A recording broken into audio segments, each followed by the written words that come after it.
YouTube, what's going on, man? It's your boy Ace. Thank you so much to those who are tuning in. Thank you so much to those who are new to the channel who are tuning in. And I want to give a big thanks to those who watch all the way to the end. I greatly appreciate it. If you gain some outlook, if you gain something from this video, please like, comment, subscribe. I would greatly appreciate it. Now, what I want to talk about today is if you are someone looking to enlist as 11 Bravo, whether that's a National Guard, Army, I'm going to speak Army because I was Army. I was in the National Guard. I wasn't full time. There's people who were full time, but tomatoes, tomatoes. It's the same lifestyle. The only difference is, of course, active duty gets to live that a lot more, per se, depending. It all just kind of varies, but for the most part, it's the same gist. So if you're looking to go 11 Bravo, the recruiter is 100% going to sell you on the cool guy stuff. You get to shoot guns, blow shit up, do things like CQB, close quarters combat, all the cool guy stuff. But here's some of the stuff they're not going to tell you. So I'm going to give you some of the behind the scenes curtains, um, of what they're not going to tell you that may or may not discourage you. Now, if this does discourage you, then honestly, it probably isn't something that you want to do, and I would reevaluate it. If someone is ever able to convince you otherwise to do something, your mind space and your thought process towards it probably isn't where you want it to be in that moment of time. And it really just probably isn't meant for you. Someone like if you really have a genuine burning desire for something, no one should be able to talk you out of it, honestly. So guys, like I said, there's a lot more, but I'm just gonna give some. Now, first of all, if you were someone who grew up in the suburbs like me, it was a big culture shock. Why it was a big culture shock? Because this is why. If you weren't, I wasn't exposed to the woods. I wasn't someone who went out hunting, went out fishing, different things like that. Like I said, just exposed to the woods, exposed to nature, going on hikes. I really wasn't doing that. So when I got there, that's essentially what the infantry is: living out in the woods and sleeping out in the woods. You are having to sleep out in the woods on this hard ground in a sleeping bag. And in a sleeping bag, you can't even really stay. You almost have to be basically half naked, honestly, because if not, you're going to overheat. So you're sleeping on the hard floor on this little on a sleeping bag. You don't have a pillow. You have to be half naked. And to make matters worse, if it's raining, guess what? You're still stuck out there. I remember there was a time in training during drill, we were outside. I mean, we were sleeping. Everybody, we were done for training for the day. Everybody went to sleep. I was sharing a tent with my homeboy Joseph. So shout out to my boy Joseph. I was sharing a tent with my boy Joseph, man, and it was freaking pouring down rain. It was thundering like crazy, and I'm like in this little spot of the tent because obviously me and him can't fit in there. So I'm like in this little spot, this little crease where I'm able to get covered up, and it's pouring, it's raining like crazy. Our tent damn near blew away, like it was freaking crazy, bro. That was one instance. Another instance, I remember when I was in OSA, one station unit training, same thing, but it was worse. It was like legit flooding. I'm not even lying to y'all. I mean, y'all can't see my feet, but it was literally like all the water was like no joke, like almost up to my knees. We were out there freaking sucking. We were enduring the pain, enduring the suck, and guess what? We had to just stay there. No, none of the drill sergeants were feeling sorry for us.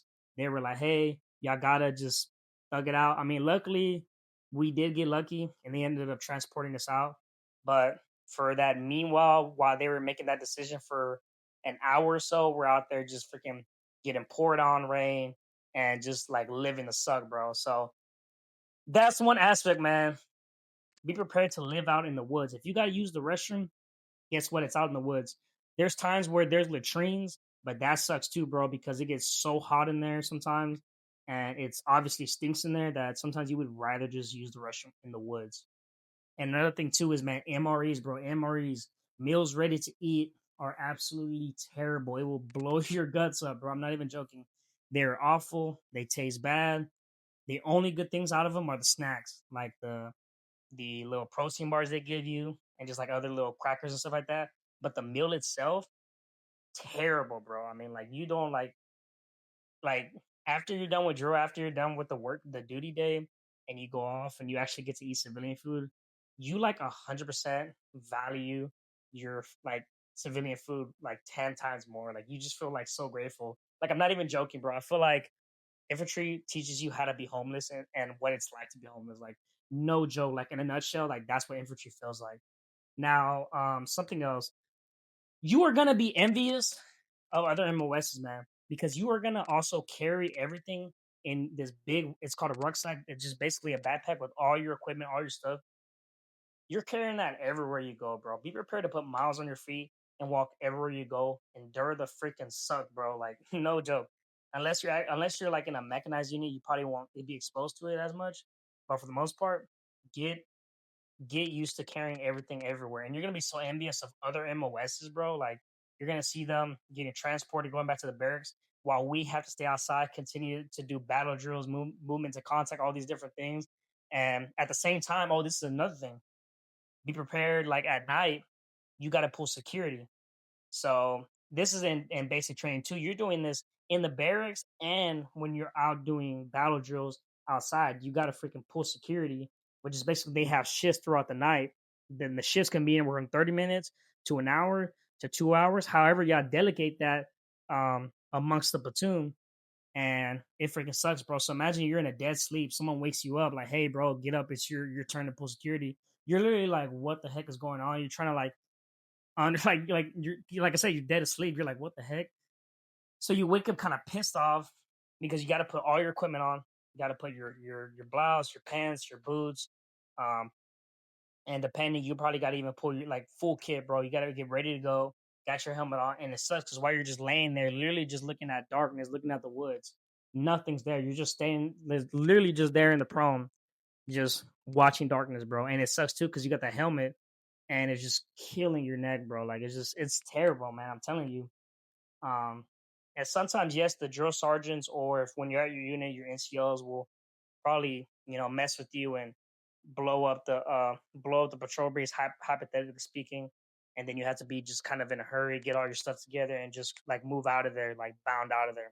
You know what I mean? Because everything got exposed. But that's that, man. That's security, living out in the woods. What else, man? I feel like there's more. There's a lot more, but I'm gonna try to think of one more to give y'all.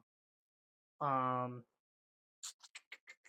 let's see, one more. My bad, guys. I should have read thought this through. So we have that sleeping, the prom. Um. Oh yeah, man. I mean, I guess just how you gotta have thick skin, man, too, and you got to be able to sometimes really push through pain because I'm not even joking. Like there's guys who got on profiles and profiles basically limits you from doing activities if doing activities at all. And I'm not even lying, man. Like infantry guys will look at you like you're a shit, but like they'll call you this is called shit bag. But I look at that shit bag over there, like he doesn't want to participate. He doesn't want to take the PT test. He's just trying to get out of battle drills. Like literally, like if it's like even if it's like a legit reason you got injured or something, they will look at you like a shitbag, bro. So like be prepared for people to like look down upon you and judge you, man. Like you have to have thick skin when it comes to infantry. Here's some closing thoughts. This is the closing reflection. So once again, man, infantry life will humble you, man. And it honestly may even break you. I've seen guys that when I was in OSA, three of them quit. They couldn't do it. The lifestyle wasn't for them, and the lifestyle, honestly, for a lot of the guys there wasn't for them. But they still pushed through it. But if you're truly wanting to test yourself, and yeah, if you really want to test yourself, man, even after some of the things that I've said, you still have this curiosity, this desire to want to go do it, then honestly, man, look no further than the infantry. You're gonna get a lot out of it. Yes, it sucks, but it's almost like a mentality switch that you can apply to life, man, because you do take a lot from the infantry and it molds you and it teaches you and it grows you to become a better man, become a man in this life and really just handle your business.